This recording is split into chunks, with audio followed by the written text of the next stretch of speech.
Welcome to Daily Office Devotions.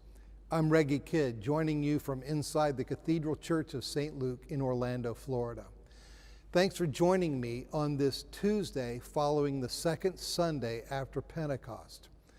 Our readings today find us in Proper 7 of the daily lectionary of the Book of Common Prayer. Although today's readings present a range of situations, they unite in pressing one issue: trust. Trust is the question throughout this week's readings. In fact, believing God is the most pressing of issues throughout the Bible. Romans. Abraham believed God, says Paul in Romans chapter 4, verse 3, quoting Genesis chapter 15, verse 6. On its face, that seems to be an utterly simple statement, yet it is profoundly complex. In the eyes of Paul the Apostle, God's promise of a numberless seed and a vast nation, the promise Abraham is credited with having believed all the way back in Genesis, turns out to be anything but simple.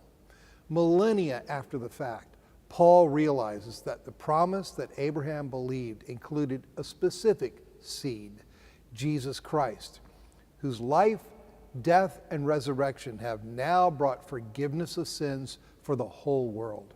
Not only that, but Jesus brings the beginning of the undoing of the treasonous and ruinous unbelief of the garden.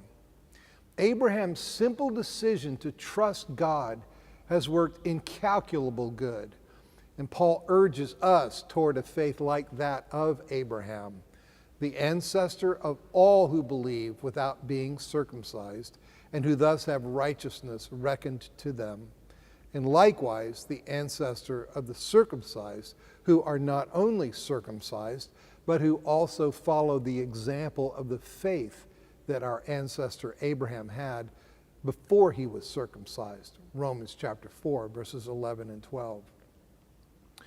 In other words, Abraham is the ancestor of all who trust God, whether Gentile or Jew. Numbers. Korah and company's fantasies about Egypt seem plausible to a congregation wearied of the wilderness's hardships. Trusting God is something they just cannot do.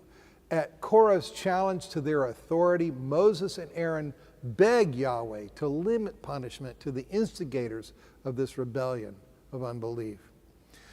So the congregation as a whole must choose whether to stand with the rebels and perish, or trust their appointed leaders, Moses and Aaron, and live. In today's passage, they make a good choice. The people stand with Moses and Aaron.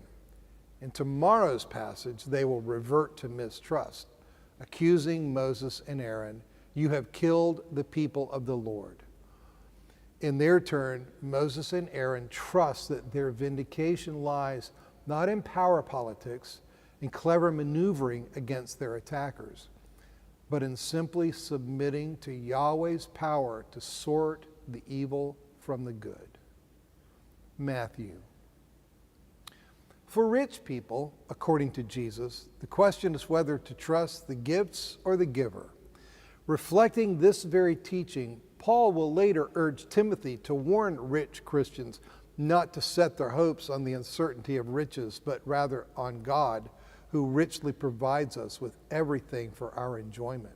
They are to do good, to be rich in good works, generous and ready to share, thus storing up for themselves the treasure of a good foundation for the future, so that they may take hold of the life that really is life. 1 Timothy chapter 6, verses 17 and 18. May you, like Abraham, trust God's promise for peace with him now and a sure future to come through Jesus Christ. May you, like Moses and Aaron, trust God even when you are weary from hardships or difficulties that discourage you. May you, at Jesus' invitation, trust in the wealth that comes from knowing him. Be blessed this day.